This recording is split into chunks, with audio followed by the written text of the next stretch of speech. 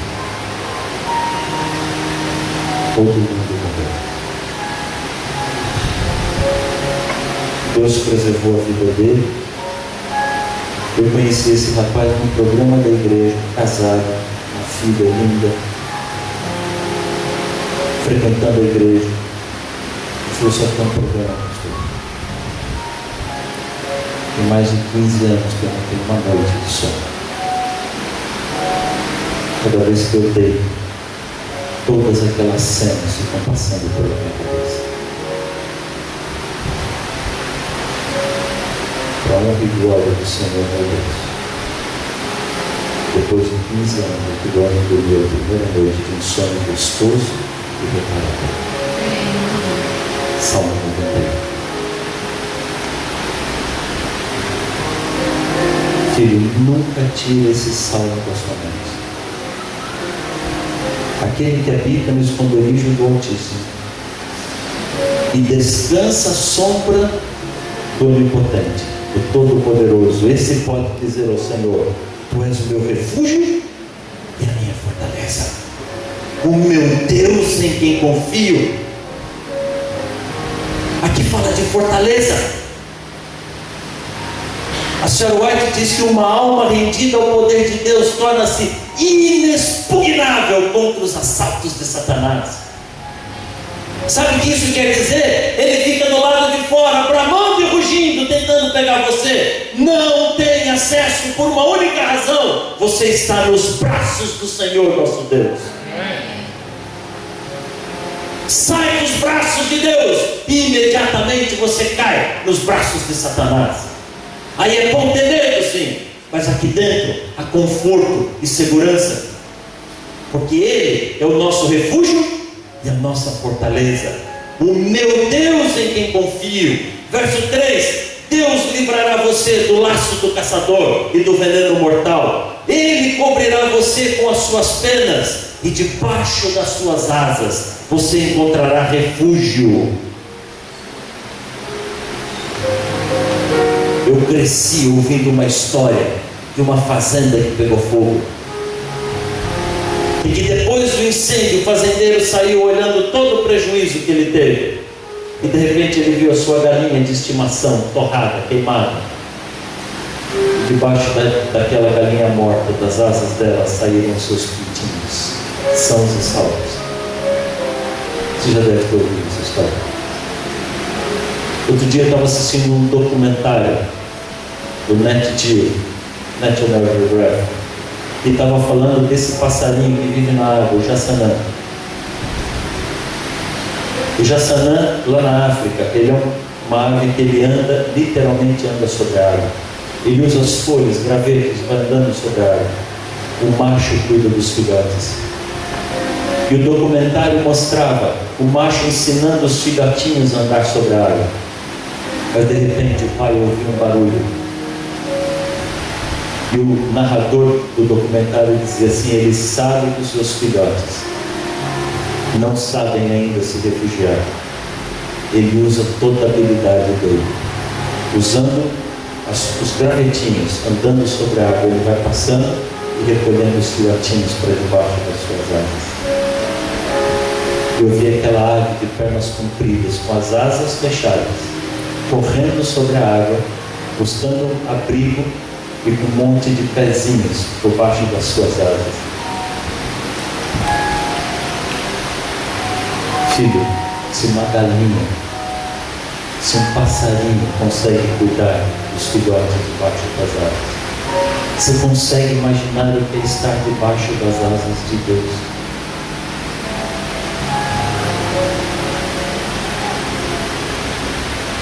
Você já pediu alguma vez para Deus abrir as asas dele sobre você?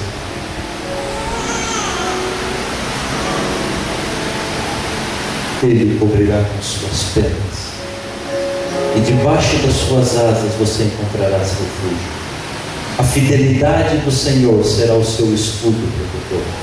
Você não terá pavor, não temerá o pavor da noite, nem a flecha que voa de dia, não terá medo da peste que se move sorrateira nas trevas, e nem da praga que devasta ao meio-dia. 1000 cairão ao teu lado, 10.000 à tua direita, mas nada atingirá você. Você simplesmente olhará e verá o castigo dos ímpios.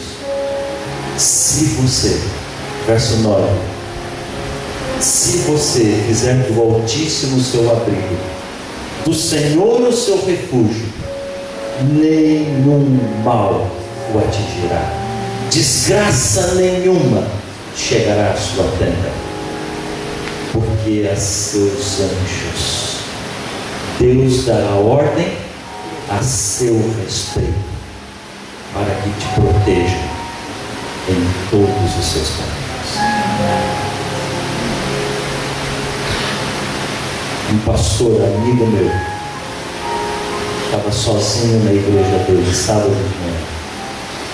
Chegou um homem drogado, olhos vermelhos, não piscava. Aquele homem não falava coisa com coisa.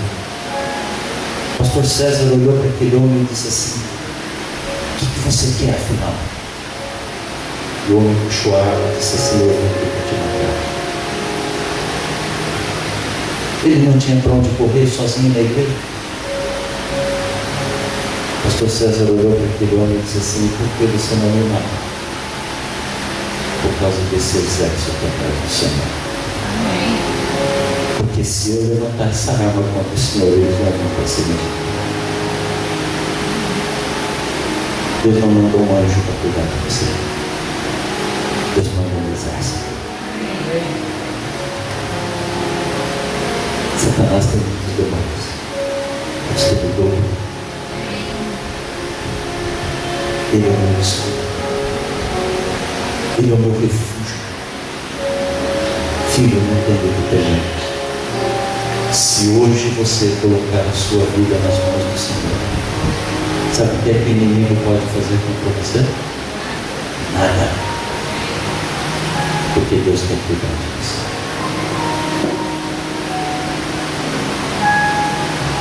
Eu precisava apresentar para você um inimigo que é mau e terrível. Mas eu preciso que você entenda que Deus é amado e é maior. Esse Deus está desesperado para cuidar de você. Se hoje, tão somente, você colocar a sua vida nas mãos desse Deus, não há medo, não há desespero, não há depressão, não há traumas, porque a mão do Senhor vai pousar sobre você hoje. Quais são as angústias que você tem no seu coração? Deixa Deus tirar. Quais são as pressões que estão sobre você? Deixa Deus tirar. Quais são os desesperos que não deixam você dormir à noite? Deus vai tirar. Feche seus olhos como você está. Vamos orar ao Senhor. Querido Deus, o Senhor é maravilhoso. Como faz bem para nós sentirmos a Tua mão pousando sobre nós. Meu Deus, hoje eu quero pedir ao Senhor que abra as Tuas asas sobre cada um de nós aqui. Para que debaixo das Tuas asas nós estejamos seguros e guardados. O inimigo é mau. E ele trabalha dia e noite tentando nos destruir.